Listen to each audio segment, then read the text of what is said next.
नमस्कार दोस्तों, इस वीडियो में मैं आपको दिखाऊंगा Oppo Reno 13 Pro के most important tips and tricks. दोस्तों, वीडियो को स्टार्ट करने से पहले वीडियो को लाइक कीजिएगा और कमेंट कीजिएगा, इससे हमें बहुत एंकरेजमेंट मिलेगा। तो दोस्तों, सबसे पहले हम देखेंगे नेविगेशन जेस्चर्स। हमें by default 3 button navigation bar मिल जाएगा, मगर आप चाहो तो नेविगेशन जेस्चर्स इनेबल कर सकते हैं। इनेबल करने के बाद अगर आपको होम स्क्रीन को जाना है तो स्क्रीन के बॉटम से ऊपर की तरफ स्वाइप कीजिए और होम स्क्रीन जा सकते हैं। रीसेंट ऐप्स के लिए स्वाइप और होल्ड कीजिए और रीसेंट ऐप्स एक्सेस कर सकते हैं। उसके बाद अगर आपको एक स्टेप बैक जाना है तो फिर लेफ्ट बार या राइट बार से एक बार स्वाइप कीजिए और एक स्टेप बैक जा सकते हैं। अगर आपको गूगल असिस्टेंट ट्रिगर करना है तो बॉटम लेफ्ट कॉर्नर या बॉटम राइट कॉर्नर से ड्रैग कीजिए और गूगल असिस्टेंट ट्रिगर हो जाएगा। हमें इस फोन में और कुछ एडिशनल जेस्चर्स भी हैं। सबसे पहले अगर आप इस टॉगल को इनेबल करेंगे तब आप करंट एप्लीकेशन और प्रीवियस एप्लीकेशन को क्विकली स्विच कर सकते हैं इस जेस्चर के साथ। आप लेफ्ट साइड से या राइट साइड से स्वाइप कीजिए और होल्ड कीजिए, तब करंट एप्लीकेशन प्रीवियस एप्लीकेशन के साथ स्विच हो जाएगा। इसके अलावा बॉटम बार पे भी हम लेफ्ट या राइट स्वाइप कर सकते हैं और ऐसे करने से करंट एप्लीकेशंस को इजीली स्विच कर सकते हैं। ये पर्टिकुलर फीचर एग्जैक्टली आईफोन्स की तरह ही है। नेक्स्ट हम देखेंगे फ्लक्स थीम्स तो हम सालों से देख रहे हैं, मगर इस फ्लक्स थीम्स से हमें लॉक स्क्रीन के वॉलपेपर हो या डेस्कटॉप के वॉलपेपर, हमें एक कम्प्लीटली डिफरेंट लुक और फील देगा। ये रहा प्रीव्यू, और अगर आपको इस काइंड का इफेक्ट चाहिए तो फ्लक्स थीम्स को जरूर ट्राई कीजिएगा। नेक्स्ट हम देखेंगे split screen mode. Split screen mode एक ऐसा फीचर है जिससे हम 2 एप्लीकेशंस एक ही समय पे यूज कर सकते हैं। तो स्प्लिट स्क्रीन मोड ओपन करने के लिए पहले कोई भी एप्लीकेशन ओपन कीजिए और रीसेंट ऐप्स को जा सकते हैं और ऐप आइकॉन पे क्लिक कीजिए, click on open and split screen. तब करंट एप्लीकेशन स्प्लिट स्क्रीन में ओपन हो जाएगा और आप सेकेंडरी एप्लीकेशन नीचे दिए गए लिस्ट से चूज कर सकते हैं, नहीं तो होम स्क्रीन को जाके भी वहां से भी किसी भी एप्लीकेशन को ओपन कर सकते हैं। ये थोड़ा लंबा प्रोसेस है, उसी के लिए इस फोन में हमें एक जेस्चर भी मिलता है, 3 फिंगर्स का जेस्चर। तो आप स्प्लिट स्क्रीन को ओपन करने के लिए 3 फिंगर्स के साथ ऊपर की तरफ स्वाइप कीजिए और स्प्लिट स्क्रीन मोड ओपन हो जाएगा। दोस्तों, सारे एप्लीकेशन स्प्लिट स्क्रीन मोड को सपोर्ट नहीं करते, मगर most of the recent applications तो स्प्लिट स्क्रीन को सपोर्ट करते हैं, उसमें तो कोई प्रॉब्लम नहीं है। नेक्स्ट हम देखेंगे स्मार्ट साइड बार। ये एक नया फीचर है और स्पेशल फीचर भी है, और इस फीचर को इनेबल करने के बाद हमें एक साइड में एक नया साइड बार मिल जाएगा, एक ट्रांसपेरेंट इंडिकेटर भी दिख जाएगा और आप इस इंडिकेटर का पोजीशन भी चेंज कर सकते हैं। अगर आप इस इंडिकेटर के ऊपर से स्वाइप करोगे तो आप स्मार्ट बार को एक्सेस कर पाओगे। इस साइड बार पे हमें क्विक एक्शंस मिलेंगे और क्विक एप्लीकेशंस भी मिलेंगे। ये लिस्ट भी आप एडिट कर सकते हैं, तो अगर आपका कोई फेवरेट एक्शन हो या कोई फेवरेट एप्लीकेशन हो, वो सब भी आप चेंज कर सकते हैं। अब यहाँ से अगर आप किसी भी एप्लीकेशन को क्लिक करोगे तो वो एप्लीकेशन फ्लोटिंग विंडो में ओपन हो जाएगा।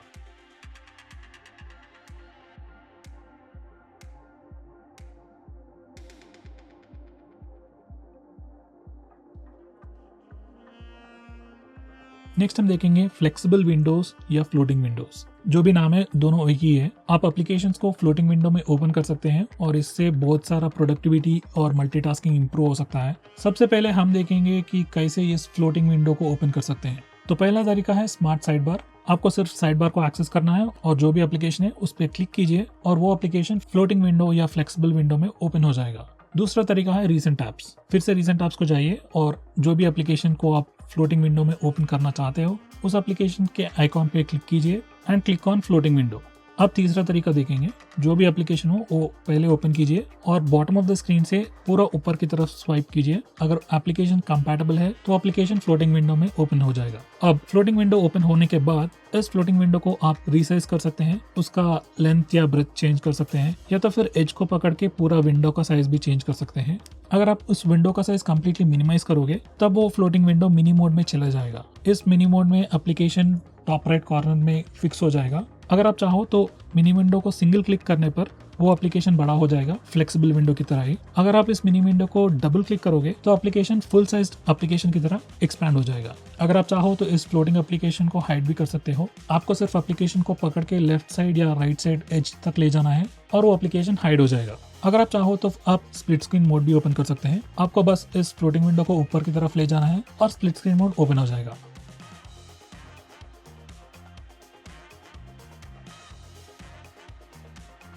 नेक्स्ट हम इस फोन में फॉन्ट भी चेंज कर सकते हैं। बाय डिफॉल्ट इस फोन में कुछ ही फॉन्ट्स है। अगर आप चाहो तो स्टोर को जाके और भी ज़्यादा फॉन्ट्स डाउनलोड कर सकते हैं। कुछ पेड है, कुछ फ्री भी है।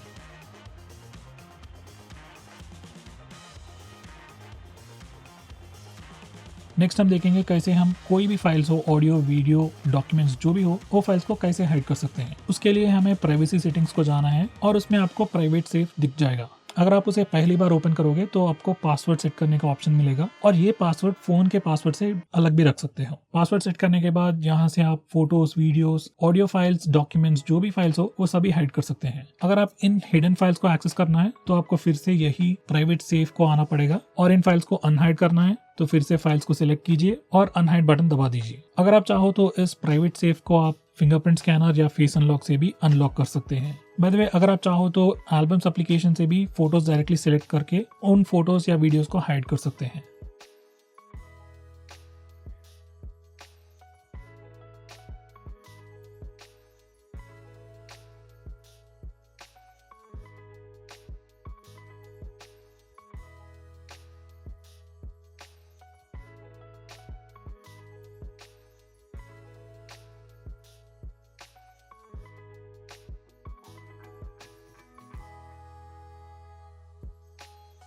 इस फोन में हम एप्लीकेशंस को भी हाइड कर सकते हैं। उसके लिए फिर से हमें प्राइवेसी सेटिंग्स में जाना पड़ेगा और आपको यहाँ पे हाइड एप्स का ऑप्शन दिख जाएगा। फिर से अगर आप पहली बार इस ऑप्शन को सिलेक्ट करोगे तो आपको पासवर्ड सेट करने का ऑप्शन मिल जाएगा और फिर से ये पासवर्ड आप फोन के पासवर्ड से भी कम्प्लीटली डिफरेंट रख सकते हैं। उसके बाद आपको एप्लीकेशंस का लिस्ट मिल जाएगा और जो भी एप्लीकेशन को आप हाइड करना चाह रहे हो उस एप्लीकेशन का टॉगल को इनेबल कीजिए और वो एप्लीकेशन सारे हाइड हो जाएंगे। अगर आप ये पहले बार कर रहे हो तो आपको एक्सेस कोड भी सेट करना पड़ेगा। इस एक्सेस कोड की मदद से हम इन हिडन एप्लीकेशंस को इजीली एक्सेस कर सकते हैं। एक्सेस कोड के स्टार्टिंग और एंडिंग में हैश रहेगा और इस एग्जांपल के लिए मैंने एक्सेस कोड डाला है 4 zeros। अब इन हिडन एप्लीकेशंस को एक्सेस करने के लिए आपको फोन डायलर ओपन करना है और #4 zeros हैश दबा दीजिए और आपको हिडन एप्लीकेशंस दिख जाएंगे।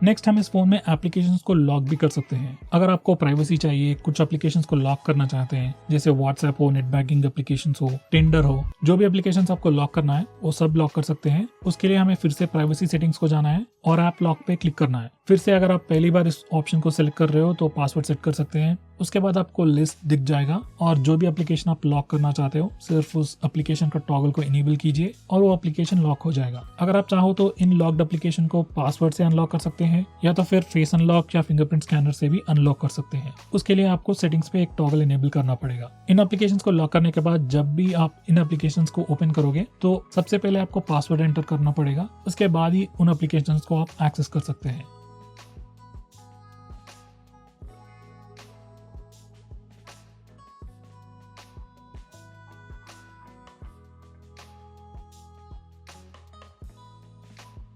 नेक्स्ट हम देखेंगे सुपर पावर सेविंग मोड। इस फीचर को इनेबल करने के बाद आपके फोन के सारे बैकग्राउंड एप्लीकेशंस जो है वो स्टॉप हो जाएंगे। आपका फोन डायरेक्टली डार्क मोड में चला जाएगा, सीपीयू परफॉर्मेंस डिक्रीज हो जाएगा और आपका फोन का stand by time drastically increase हो जाएगा। इस मोड में आपको सिर्फ 6 एप्लीकेशंस का एक्सेस मिलेगा। उसमें फोन, मैसेजेस और क्लॉक फिक्स्ड है और 3 मोर एप्लीकेशंस आप चूज कर सकते हो। अगर आप चाहो तो व्हाट्सएप, फेसबुक और यूट्यूब भी चूज कर सकते हो। इस मोड में आपको वाईफाई का एक्सेस भी मिलेगा। जब भी आपका फोन में कम बैटरी हो और आप घर से बाहर हो, आप इमीडिएटली फोन नहीं चार्ज कर सकते हो तो इस मोड को इनेबल कीजिए और आपका फोन का बैटरी लाइफ या फोन का स्टैंड बाय टाइम जो है वो बहुत इंक्रीज हो जाएगा।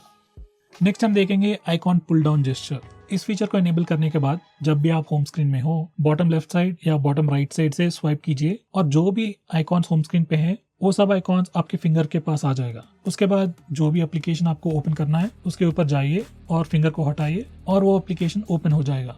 ये बहुत ही अच्छा फीचर है और सिंगल हैंडेड यूसेज के लिए बहुत मदद करता है।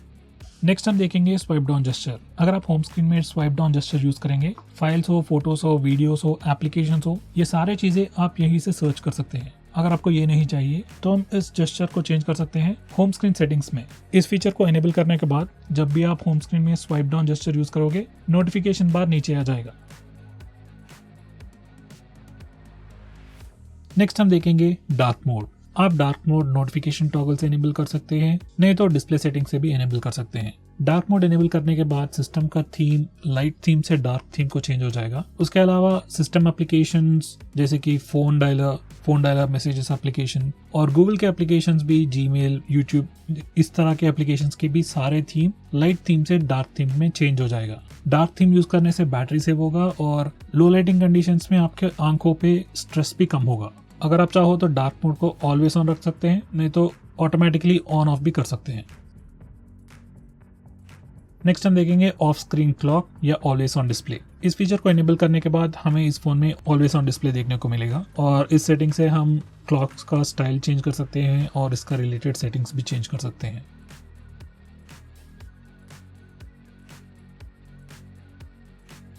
ये बहुत ही पुराना फीचर है, मगर लेटेस्ट ओएस अपडेट्स के साथ हमें कुछ नया कस्टमाइजेशन फीचर्स और कुछ नए फीचर्स भी हमें इसमें मिल जाते हैं। इसमें कैमरास को जरूर ट्राई कीजिएगा, इससे आपका फोन बहुत कूल लगेगा।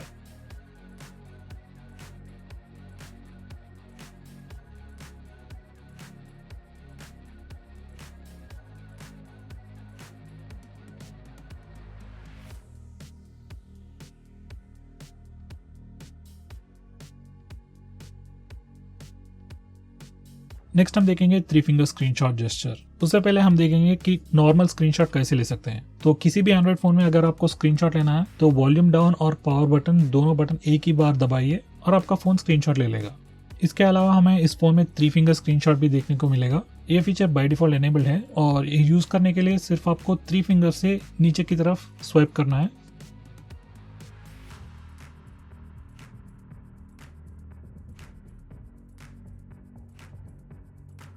उसके बाद हम लॉन्ग स्क्रीनशॉट भी ले सकते हैं। उसके लिए सबसे पहले नॉर्मल स्क्रीनशॉट लेना पड़ेगा। बटन्स यूज कर सकते हैं, नहीं तो जेस्चर भी यूज कर सकते हैं। उसके बाद आपको प्रीव्यू दिखेगा और उस प्रीव्यू के नीचे आपको स्क्रॉल का बटन दिखेगा, वो क्लिक कीजिए और करंट पेज स्क्रॉल होगा और आपको लॉन्ग स्क्रीनशॉट मिल जाएगा।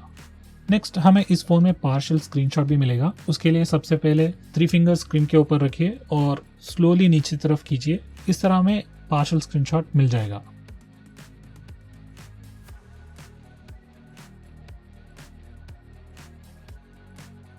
नेक्स्ट हमें इस फोन में स्क्रीन रिकॉर्डिंग का फीचर भी मिलेगा। उसके लिए डायरेक्टली आप नोटिफिकेशन टॉगल्स को जाके स्क्रीन रिकॉर्डिंग स्टार्ट कर सकते हैं।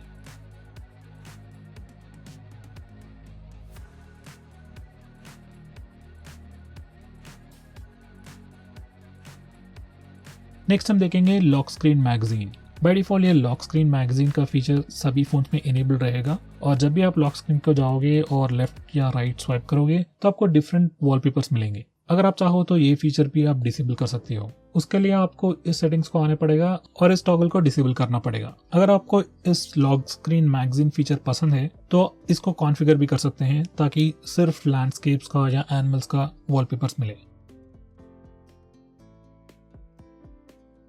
नेक्स्ट हम देखेंगे कैमरा जेस्चर्स। सबसे पहले हम देखेंगे टच जेस्चर। उस फीचर को इनेबल करने के बाद आप स्क्रीन प्रीव्यू को टच करने से आप फोटो ले सकते हैं।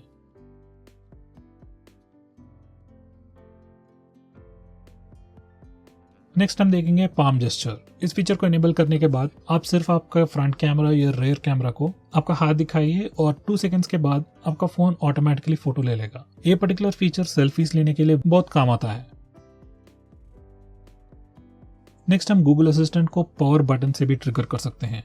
उसके लिए हमें इस टॉगल को इनेबल करना है। उसके बाद जब भी आप पावर बटन को लॉन्ग प्रेस करोगे तब गूगल असिस्टेंट ट्रिगर हो जाएगा। इस फीचर को इनेबल करने के बाद अगर आपको फोन को स्विच ऑफ करना है या तो रीस्टार्ट करना है, उसके लिए आपको वॉल्यूम अप और पावर बटन दबाना है, तब आपको रीस्टार्ट के ऑप्शंस मिल जाएंगे। नेक्स्ट मैं आपको दिखाऊंगा कैसे डिफॉल्ट ऐप्स को चेंज कर सकते हैं। तो दोस्तों यहाँ से आप सभी डिफॉल्ट एप्लीकेशंस चेंज कर सकते हैं। जैसे कि अगर आपको डिफॉल्ट ब्राउजर चेंज करना हो, default SMS application, default music player, आपको जो भी डिफॉल्ट एप्लीकेशंस चेंज करना है वो सब आप यही से ही कर सकते हैं। नेक्स्ट अगर आपको बैटरी परसेंटेज स्टेटस बार पर दिखाना है तो इसके लिए आपको ऐसा करना पड़ेगा।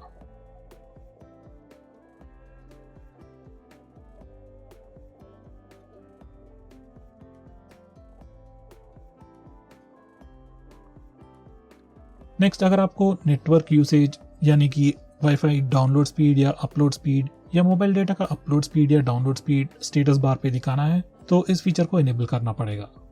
नेक्स्ट हमें इस फोन में नोटिफिकेशन हिस्ट्री का फीचर भी मिलता है। इस फीचर को इनेबल करने के बाद आपके सारे नोटिफिकेशंस यहाँ पे रिकॉर्ड हो जाएंगे। इस फीचर को इनेबल करने के बाद अगर आप एक्सीडेंटली कोई भी नोटिफिकेशंस को भी डिसमिस भी करेंगे तो फिर से नोटिफिकेशन हिस्ट्री को आके आप वो सारे पुराने नोटिफिकेशंस को फिर से देख सकते हैं। ये सिर्फ एक लॉग की तरह है और डेफिनेटली बहुत काम आएगा। नेक्स्ट हम देखेंगे रिसेंटली डिलीटेड फाइल्स। आपके एल्बम्स फोटो में कभी भी आप किसी भी फोटोज को डिलीट करोगे वो कंप्लीटली डिलीट नहीं हो जाएगा, वो रिसाइकल बिन की तरह एक रिसेंटली डिलीटेड फोल्डर में चला जाएगा। अगर आप चाहो तो वो फाइल्स आप रिस्टोर कर सकते हैं या तो कंप्लीटली डिलीट भी कर सकते हैं। ये सारे फाइल्स 1 महीने के बाद ऑटोमेटिकली डिलीट भी हो जाएंगे। अगर आपको ये फीचर पसंद नहीं है या तो कंप्लीटली डिसेबल करना चाहते हो तो आप एल्बम सेटिंग से भी ये फीचर को डिसेबल कर सकते हैं। तो दोस्तों ये रहे इस फोन के most important tips and tricks. अगर मैं कुछ भूल गया तो वीडियो के नीचे कमेंट करके जरूर बताइएगा, और अगर वीडियो आपको पसंद आया तो लाइक कीजिए, शेयर कीजिए और हमारे चैनल को सब्सक्राइब भी कीजिए। मैं हूं निखिल ग्रेडी टेक से। सी यू नेक्स्ट टाइम।